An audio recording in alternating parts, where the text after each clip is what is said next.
Hi friends, have a good morning. Today I am going to make you learn how to ask questions and how to answer the questions. ఈ రోజు నేను మీకు questions ఎలా అడగాలి, అదేవిధంగా వాటికి సంబంధించిన ఆన్సర్స్ ఎలా చెప్పాలి అనేది ఒక చిన్న మంత్రం ద్వారా చెప్పేస్తాను. Are you ready to listen that? మీరు కనుక మంత్రం దాన్ని నేర్చుకున్నారంటే చాలా ఈజీగా మీరు క్వశ్చన్స్ ఎలా అడగాలి, అదేవిధంగా ఏ క్వశ్చన్ అడిగినా ఆన్సర్ ఎలా చెప్పాలి అనేది చెప్పవచ్చు. ఆ మంత్రం ఏంటో తెలుసా? Are you ready to listen? ఆ మంత్రం ఏం లేదండి, simple. I request all to raise your hands. మీ హ్యాండ్స్ రైజ్ చేయండి. యా, సీ నౌ జస్ట్ ఇలా మూమెంట్ ఇవ్వండి. Question is used for question, answer is used for answer. Okay, ఈ మంత్రం గారు నేర్చుకున్నారంటే క్వశ్చన్ ఎలా అడగాలి, అదేవిధంగా ఆన్సర్ ఎలా చెప్పాలని చాలా ఈజీగా మీరు నేర్చుకోవచ్చు. ఇప్పుడు మనం ఫ్యూచర్ టెన్స్ని చూద్దాం. ఫ్యూచర్ టెన్స్ అంటే what ever the future obligation, అంటే భవిష్యత్తులో చేయబోయే ఎటువంటి పనులకైనా మనం ఫ్యూచర్ టెన్స్ని ఉపయోగిస్తాం. దాంట్లో సెంటెన్స్ మీకు చూసినట్లయితే she will go to school tomorrow, ఆమె రేపు స్కూల్కి వెళ్తుంది. ఇది కంప్లీట్ స్టేట్మెంట్ అండి. దీన్ని మనం ఆన్సర్ అని అనుకుందాం.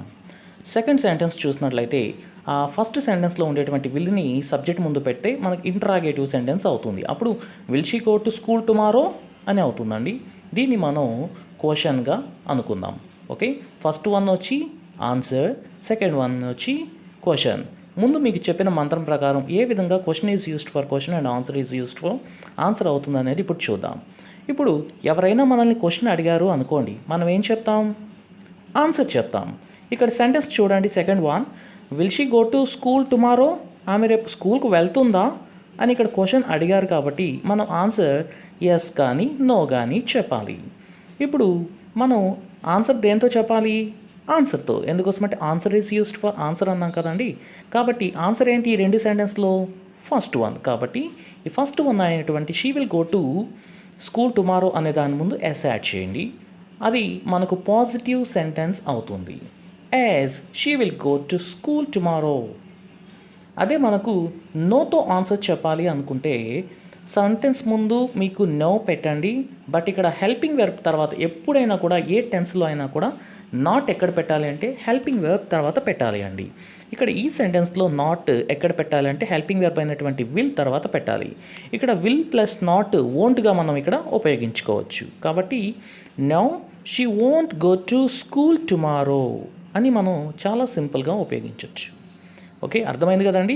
Answer is used for answer. మనం పైన మొదటి సెంటెన్స్ని ఉపయోగించుకొని రెండు సెంటెన్స్ని మనం చాలా బాగా ఉపయోగించి రెండు సెంటెన్స్ని మనం ఫ్రేమ్ చేసాం. దీన్నే answer is used for answer అని అంటారండి. మరి question is used for question అంటే ఏంటి అని అనుకుంటున్నారా?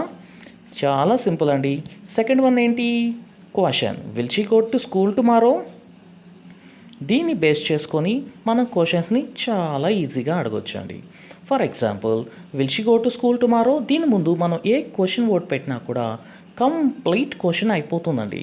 ఈ will she go to school tomorrow why పెట్టండి ఒకసారి. For example, why will she go to school tomorrow, ఆమె స్కూల్కి రేపు ఎందుకు వెళ్తుంది అన్నట్టు మనం ఈజీగా అడగచ్చు. లేదు, ఆమె స్కూల్కి రేపు ఎలా వెళ్తుంది అని అడగాలనుకోండి, then you just can use how in front of the second sentence. How will she go to school tomorrow? ఆమె స్కూల్కి రేపు ఎలా వెళ్తుంది? ఇలా మనం చాలా చక్కగా క్వశ్చన్ని కంప్లీట్ క్వశ్చన్ని మనం అడగొచ్చండి.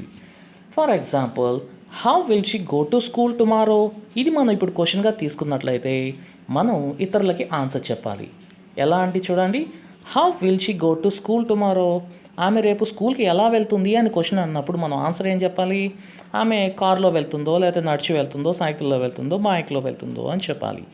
కాబట్టి ఆన్సర్ని ఆన్సర్తో ఉపయోగించాలి. కాబట్టి మళ్ళీ మనం మొదటి సెంటెన్స్ తీసుకోవాలి. She will go to school tomorrow అంటే ఆమె రేపు స్కూల్కి వెళ్తుంది. ఓకే, ఇక్కడ వరకు బాగానే ఉంది. ఎలా అంటే వెహికల్లోనా లేకపోతే నడిచి అనే దానికి ఒక చిన్న ప్రిపోజిషన్ యాడ్ చేసి మనం అట్లయితే సరిపోతుందండి. For example, she will go to school tomorrow by car. She will go to school tomorrow by car. రేపు ఆమె కార్లో వెళ్తుంది స్కూల్కి అని చెప్పొచ్చు చాలా ఈజీగా. ఓకే, ఇప్పుడు నెక్స్ట్ చూడండి, మనం ఇలా కాకుండా క్వశ్చన్ ఇంకొంచెం డిఫరెంట్గా అడగాలి అనుకోండి. ఇప్పుడు ఫర్ ఎగ్జాంపుల్, రేపు నువ్వు స్కూల్కి వస్తావా అని కాకుండా, నువ్వు రేపు స్కూల్కి రావా, నువ్వు చదవవా, నువ్వు అక్కడికి వెళ్ళవా, ఇలాంటి క్వశ్చన్స్ మనం అడగాలి అనుకుంటే దాన్నే నెగిటివ్ ఇంటరాగేటివ్ సెంటెన్స్ అని అంటారండి. ఓకే, ఇది కూడా క్వశ్చనే కాబట్టి మళ్ళీ మనం క్వశ్చన్ దగ్గర సెకండ్ సెంటెన్స్ దగ్గరికి వచ్చి చూద్దాం. సెకండ్ సెంటెన్స్లో చూసినట్లయితే మనం నెగిటివ్ కాబట్టి, నెగిటివ్ అంటే నాట్ కాబట్టి, సెకండ్ సెంటెన్స్లో మనం నాట్ని యాడ్ చేస్తే మనకు నెగిటివ్ ఇంటరాగేటివ్ సెంటెన్స్ అయిపోతుందండి. మరి ఇక్కడ హెల్పింగ్ వెర్బ్ ఎక్కడుంది? సెకండ్ సెంటెన్స్లో ఫస్ట్లోనే ఉంది కాబట్టి విల్ తర్వాత నాట్ పెట్టి రెండు కలిపి won't. Won't she go to school tomorrow? ఆమె రేపు స్కూల్కి వెళ్ళదా అని మనం నెగిటివ్ ఇంటరాగేటివ్ సెంటెన్స్ని చాలా సింపుల్గా ఇక్కడ ఉపయోగించవచ్చండి. దాని ముందు మనం వై పెట్టినట్లయితే అది నెగిటివ్ ఇంటరాగేటివ్ సెంటెన్స్ అవుతుంది. ఇప్పుడు చూడండి, why won't she come to school tomorrow?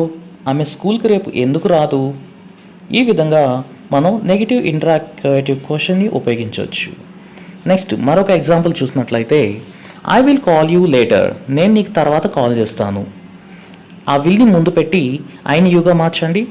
Will you call me later? నువ్వు నాకు తర్వాత కాల్ చేస్తావా అన్న క్వశ్చన్ అడిగినప్పుడు వెంటనే మనం ఆన్సర్గా ఎస్ కానీ నో కానీ చెప్పొచ్చు. చూడండి, yes I will call you later. అవును, నేను తర్వాత కాల్ చేస్తాను. తర్వాత ఆ ఆన్సర్ ముందు నో పెట్టండి అండ్ విల్ తర్వాత నాట్ పెట్టి కలపండి. No I won't call you later. లేదు, నేను నీకు తర్వాత కాల్ చేయను. దీన్ని మనం క్వశ్చన్ అడగాలి అనుకున్నప్పుడు, ఫర్ ఎగ్జాంపుల్, ఎన్ని గంటలకు నువ్వు కాల్ చేస్తావు అని అడగాలి అనుకున్నప్పుడు ఈ will you call me later అన్న ముందు మనం ఎట్ వాట్ టైం అనేది మనం యాడ్ చేసినట్లయితే మనకు బ్యూటిఫుల్ క్వశ్చన్ అయిపోతుందండి. At what time will you make a call me, లేదా at what time will you call me, నువ్వు నాకు ఎప్పుడు కాల్ చేస్తావు అని క్వశ్చన్కి మళ్ళీ ఆన్సర్ తయారు చేయాలి అనుకున్నప్పుడు మళ్ళీ ఫస్ట్ సెంటెన్స్కి వెళ్ళిపోండి. ఐ విల్ కాల్ యూ, ఇక్కడ లేటర్ అని ఉంది కదండి, దాన్ని తీసేసి ఎట్ అని చెప్పి ఏదో ఒక టైం మెన్షన్ చేయండి. I will call you at 5 o'clock. నేను నీకు 5 o'clockకి కాల్ చేస్తాను. దీన్ని మనం మళ్ళీ నెగిటివ్ ఇంటరాగేటివ్ క్వశ్చన్ మీరు అడగాలి అనుకున్నట్లయితే ఈ ఇంటరాగేటివ్ సెంటెన్స్ని మనం చూసి దాని హెల్పింగ్ వెర్బ్ తర్వాత నాట్ ఉపయోగించినట్లయితే మనకు నెగిటివ్ ఇంటరాగేటివ్ అవుతుందండి. సో ఈ ఇంటరాగేటివ్ చూసినట్లయితే will you call me later, so will తర్వాత నాట్ పెడితే వోంట్ అవుతుంది. Won't you call me later, నువ్వు నాకు తర్వాత కాల్ చేయవా? దాని ముందే మనం వై పెట్టినట్లయితే why won't you call me later, నువ్వు నాకు తర్వాత ఎందుకు కాల్ చేయవు? ఇలా మనం ఆల్ క్వశ్చన్స్ ప్రతి ఒక్క క్వశ్చన్ని చాలా సింపుల్గా అడగచ్చు. అదేవిధంగా ప్రతి ఒక్క ఆన్సర్ని చాలా ఈజీ. మరికొన్ని ఎగ్జాంపుల్స్ ఇక్కడ చూడండి.